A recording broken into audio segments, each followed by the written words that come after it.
Yo, what's going on, everybody? This is an exciting episode.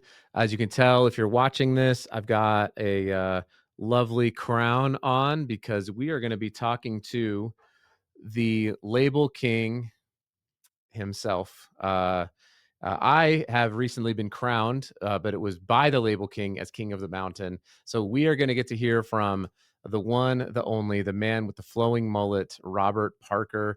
And we're going to talk all about what it is that we're doing and a little bit about why we're doing it here in Salt Lake City and opening up Label King SLC. So with that, let's go. Hey, good evening or good morning or good afternoon. I don't know if that, do you say good afternoon? Yeah, that's a word. Whatever time you're listening to this podcast, thank you so much for taking some time out of your day. It's considered TV, right? I'm guessing. We're live on the YouTube. Live on the YouTube. Not in Belarus, though. Told. For paper, you have to flatten it before you receive. I'm guessing they don't crush everything before they're collecting paper. Like 3D objects get routed away. If you leave your paper like a box, if you leave it assembled, the likelihood that it's going to get back goes down. Thank you so much for taking some time out of your day to listen to the people of packaging.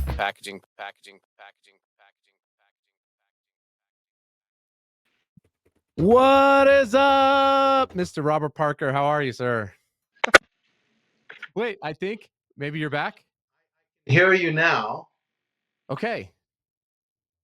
Fantastic. I can hear you loud and clear now. But I can hear you great. You have disappeared. Now you're back. Everything was working perfect a second ago. And on that note, everything was perfect in your life in San Diego. You got a great business, been in business since 2002. And then you wake up one morning, you're going surfing, and you're like, you know what?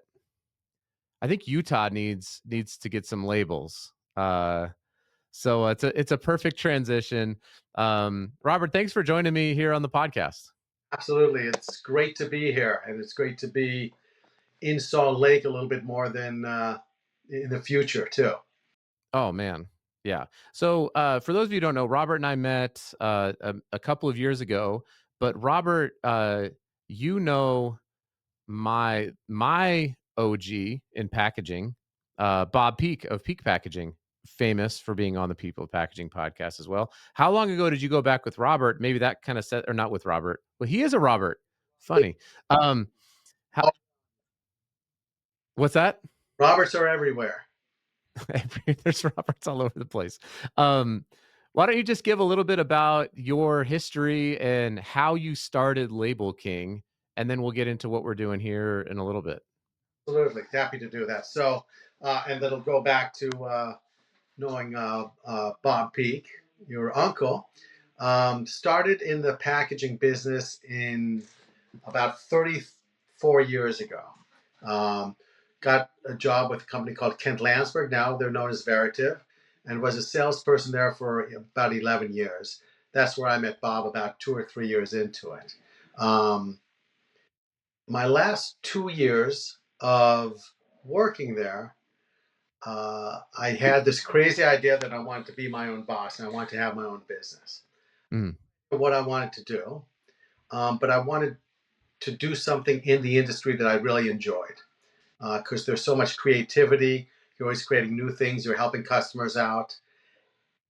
But I have no idea what to do. So it was a 2-year journey to try and figure out what I wanted to do and what I was going to do. In that journey, what I looked for what I looked at as weaknesses in our supply chain over at the Kent Landsberg company. And turned out every time I had an opportunity for labels, it was a complete disaster. So that the light bulb went up over my head. I did investigation meaning putting on my packaging hat, walking into all the label companies that I could in the San Diego area and also Southern California area, and asking them how they're doing, how's business going. And this was about 2000-ish or so, when all in all business was not all that good. And I'd like to go to the back of the building because that's where people are going to tell you the truth. Not that they're not going to tell you the truth in the front, but oftentimes the gatekeepers will think that, we'll say everything's great because they don't know what's going out the back door. And as we all know, the most important thing is what happens in the back of the house and how things are handled there.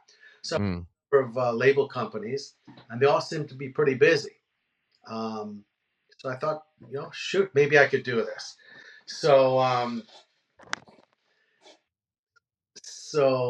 when the But you ended up. I remember you took classes. This wasn't like, oh, hey, I'm just gonna leave what I'm doing and I'm just gonna start a label company.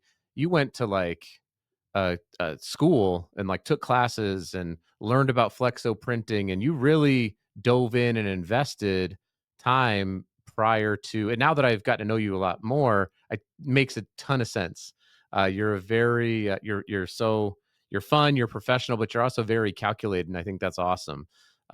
Which is like the opposite of me, where I'm just like, ready, fire, aim, let's start a podcast.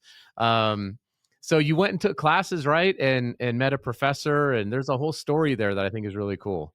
Absolutely. No, well, the biggest leap of faith was talking to my wife, Kim, and asking her and saying, look, I think we should start our own business. And, that was the most important thing. She was 1,000% on board.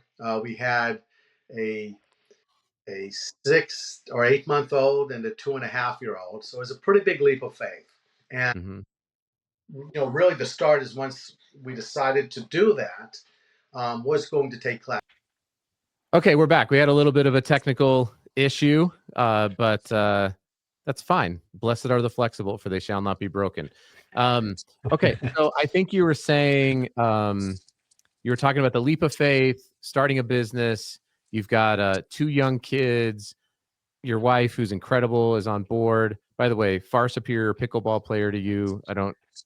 It's just true. Ask anyone at TLMI. 100%. Yeah. And then we lost connection. So now we're back.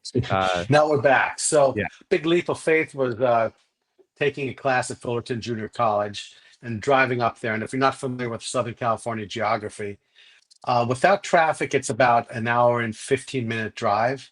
And again, if you know Southern California, there's always traffic. So normally about 2 hours each way, a few days a week, to learn how to print, because the most important thing in printing is printing. So I wanted to totally understand that. We have to clip that. The most important thing in printing is printing. Robert Parker. We need to make just very simple. Yeah. Right. Life truly is simple. Yeah. If you can break it down like that. So we took that class and learned the flexo process, and which was a fantastic baseline. They have great program there, great instructors. One of them turned out to be, his name was Wilson Wong, a consultant for us at the beginning. And he was able to, because I knew a little bit, but he was able to help us find machinery to get, and helped us with the right moves. Now I'm going way back. During that class, there was a company called Group One out in the LA area, El Monte specifically, and they went bankrupt. It was a bank closure where the coworkers left for the day. They walked in the next morning and there were locks on the door, which was terrible. But we were able to we needed 3 things to start. We needed someone to run the presses, because taking a class made me realize that there's no way I can run a press, but I can understand it. Number 2 is we needed cutting dies. And number 3 is I decided to get a press called a Webtron 650, which at the time was a great workhorse press and cost competitive, if you will. Yeah. So those were the 3 things I decided that we needed to start Label King. While the class was going during that semester, Group One went out of business and they had an auction. We were able to pick up, going back, but about 300 plus cutting dies. I think it was more like 500 cutting dies. Maybe every year they'll become a little bit more. But a tremendous amount of cutting dies to get us started on things. In 10 years, it's going to be 1,000 cutting dies I bought. The year was Absolutely. 1974. The time will stretch and the size will grow, right? So, but we were able to load up on cutting dies. And at that auction, ran into a gentleman named Sean Killian, who had started his own label company here in San Diego. And he made the decision that he didn't want to be in the label business. So he was surprised to see me because I was this packaging guy. And I was sort of shocked to see him because I didn't want the information to be public. So he sort of asked me, understandably so, what are you up to? Why are you here? And I mumbled that my dad was starting a company or something like that. I don't remember exactly. He said, well, look, I'm looking to sell my company. Strangely enough, he had a Webtron 650 press, and he had a great press operator who's actually works for Zebra in Georgia, runs a plant out there to this day, and he's helped start the company. So that was the start. He had all three components, then leased a building, not 14,000 feet that we have in Salt Lake City. It was more like 1,500 feet. It was like 1,400. And yeah, multiples of 10, I guess, less. And off we were, off the races we went. It's amazing. And I think too, kind of following Label King from as a, I obviously got into labels on the totally different way, right? Like it was through a sales job, big companies, and what I sort of learned is obviously there's a space for it, but I started getting involved in TLMI and hearing more about the history of not just Label King, but all of these other really impressive independent family-owned label printing companies. And I was like, man, this is a phenomenal business. I always knew it was a great industry, but the idea of you can start in various different ways and then build a company up like you've done from an idea and a class to then 23 years later, you can proudly say you have 2 locations, X amount of presses and and more important than that, I think happy employees and a happy customer base. Of course, it's not 100%. Everyone's not always happy and every customer's not always happy. But by and large, when I went to go out and visit the team in San Diego, it's like, we're not perfect, but we're doing our best. And I think that's really, really awesome. Yeah. And to build on that, one of the biggest surprises that I had was starting a business and never having been in any supervisory position in my life is all of a sudden the coworkers and their families, they're your responsibility. And to provide a good place for people to work. They know what they're going to be getting every day. There's going to be consistency. Promise everyone 40 hours a week. We've been able to fulfill that since day one. And to watch families grow, to see people grow into their jobs and excel in their jobs, and to see families grow from, I remember when someone's child was born and now they're going to college is a pretty neat thing. And watching them grow and watching the cycles of life through that, it's very rewarding. And that's on the internal. On the external level, you see and work with customers and watch them grow their businesses as well. And that's really neat to see partners excel and grow what they're doing as well, because it's we're all in this together. Yep. At the end of the day, we're all in this crazy thing together. So if we can make it good for our customers, our coworkers, and everyone else, it's a great thing. And that's what we try and do. 100%. And I would actually probably revise a little bit about what you said about the most important thing in printing is printing, which is still true. But I do think the most important thing for a printer is customers who are selling their products, right? Like, because that's what's going to trigger an order usually. Yeah. Is some sort of a need, right? And so being able to support somebody and say, I only am good if I'm equipping you to sell things. If we're getting stuff to you on time, you don't have, you're not kicking stuff back to us for QA issues. It's priced competitively. You can reach out to me whenever you have an issue. I mean, when I got into sales, I was like, I'm not going to be the most knowledgeable person because I'd never seen a Flexo press run when I got my job at WS. But I said, I'll tell you what, I'm really responsive. You can call or text me. And I have no ego in this. So I'll tell you when I don't know something and I'll go figure it out. I'm guessing you had to have a lot of that early on to go from concept at Fullerton Junior College to execution. Probably had a lot of like, I'm not sure, but let's go figure it out together. Exactly. And that's where vendors come into play. I mean, no one knows their products like the vendors that we have and the partners that we have in the industry. And having those partnerships, it goes all the way through the supply chain, right? If we can only be as reliable as our vendors are, we can only be as knowledgeable as we work with our vendors and get the information from them. So, it goes all the way through. And, another thing that I love about this industry is our vendors are fantastic. And we work with people that we feel will generally do the best that they can for us. And that's all you can do. And there's a lot of them out there, willing and ready to help us out. And to build on that with the printing is, seeing our coworkers grow. And from, our production manager right now, who is amazing. Phenomenal. He started as a rewinder,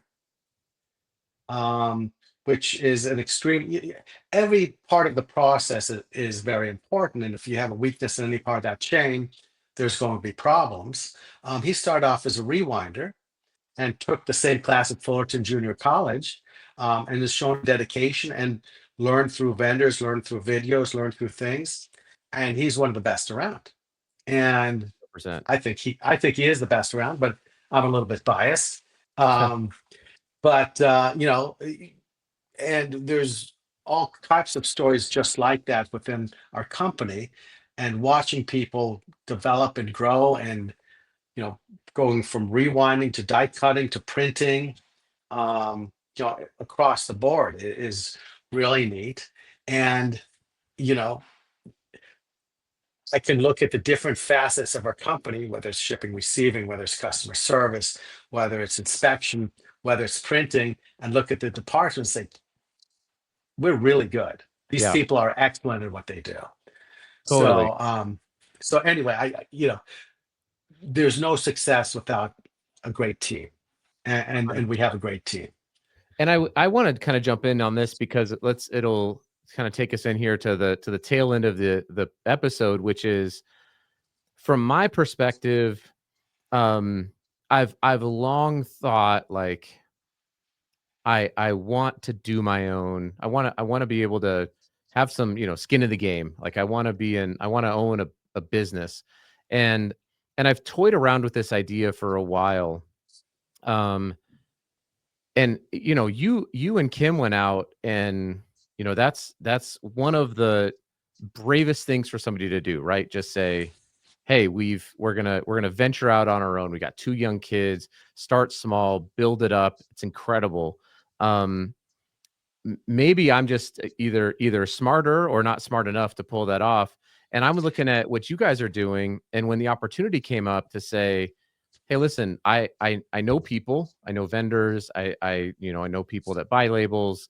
I'm here in Salt Lake City, but to start from a foundation, a 23-year foundation that's already been laid, that is built on integrity and trust and relationships and care and kindness and empathy, and say, why don't we do this together? To me, was the most appealing thing about this new venture that we have here in Utah. Sure, printing labels is a ton of fun, and we're going to print a lot of them here. We're going to grow and we're going to expand, and there's going to be a lot of probably growing pains even in the middle of that, right?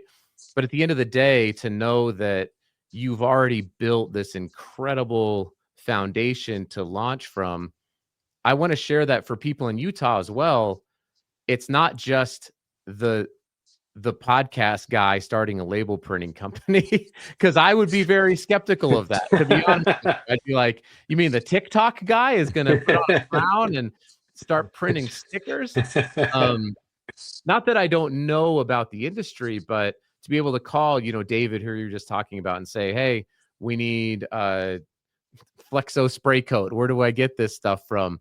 I don't have to Google it. I can call somebody that's been doing it for 20 years. And to me, that was one of the most exciting things about this new venture that we got going on here, is just really what you've spent a lot of time building, that we get to, what's the phrase? I could only see so far because I stood on the shoulders of giants. And I feel like that's kind of what we're doing here. So it's pretty exciting. No, and look, I'm really excited for a number of reasons. Number one is, um, through financial constraints, through knowing what you're doing.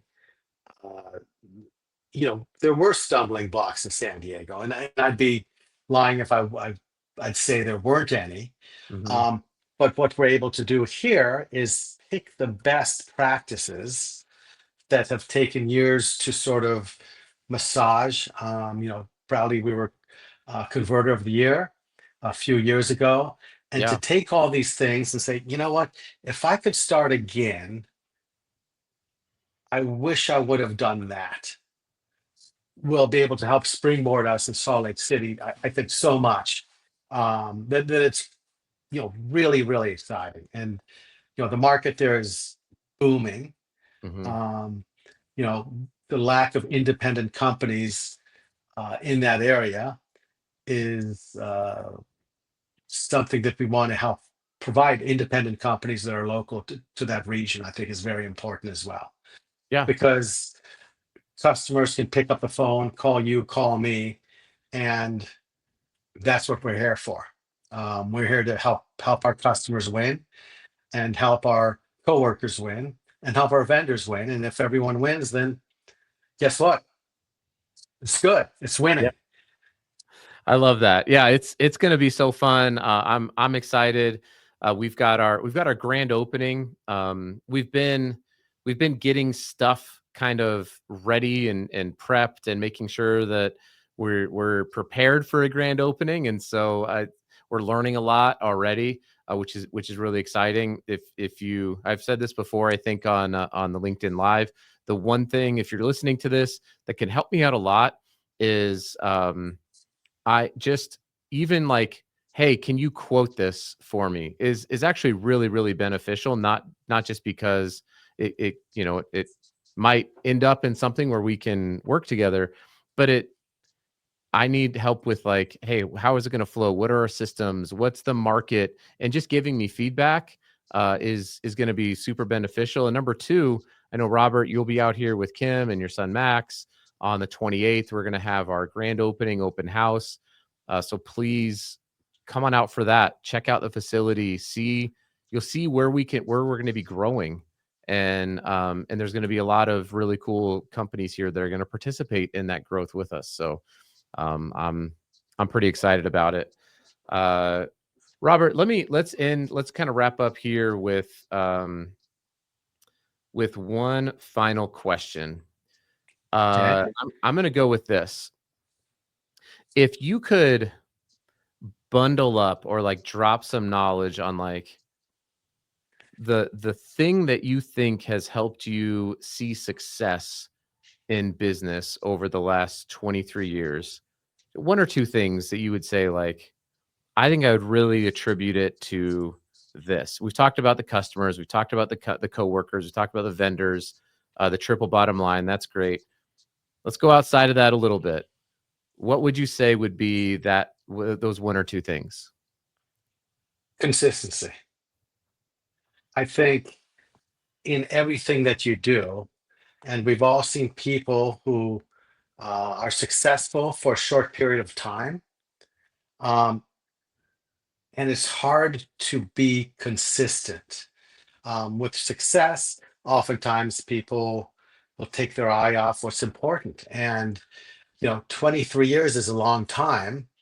And to keep doing this for 23 years, um, we've been fortunate to be successful. But I look at other businesses who've been doing it the same amount of time or even longer. And the people who are consistent, um, over time will become successful. What's the old saying? First thing you need to do is show up, right? You have to show up. And if you show up, then good things can happen. And over years, that builds. And if you absorb knowledge, if you grow, if you're willing to change a little bit, if you're willing to go outside your day to day constraints, um, I think that helps tremendously. So I'd say consistency is number one. I knew there was a reason that we would get along because I That's totally it. agree. I completely agree. Like, whenever Yeah. people reach out to me about a podcast, they're like, "How do I start a podcast?" I'm like, "It's really easy to start one. It's very, very hard to show up every Yeah. single week and create content, right? It's like, how do I get, how do I build a following on LinkedIn? I'm like, post every day for 12 years. They're like, oh, I'm like, it's hard. It's hard. You have to show up and do the work every single day. And there's no magic formula for that. You just got to do it. So we're going to be doing that together. And I'm super excited. Everyone go check out thelabelking.com. And we're updating the website as we speak. So you might go there and be like, it just says San Diego. Well, that's okay, because we're figuring that out. So go check it out, thelabelking.com. If you are in Utah, like I said, come on out. I'll have in the show notes the link to sign up or RSVP for our event. It's going to be from 11 o'clock to 1 o'clock on the 28th. We're going to have some great giveaways. We're going to have some great people, and we are stoked for that to happen. So appreciate Robert for coming on. I think we had right at the very end, we got a little technical difficulty. So Robert, thank you so much for coming on, and just for this partnership. I know it's going to be fantastic. Thanks, everyone.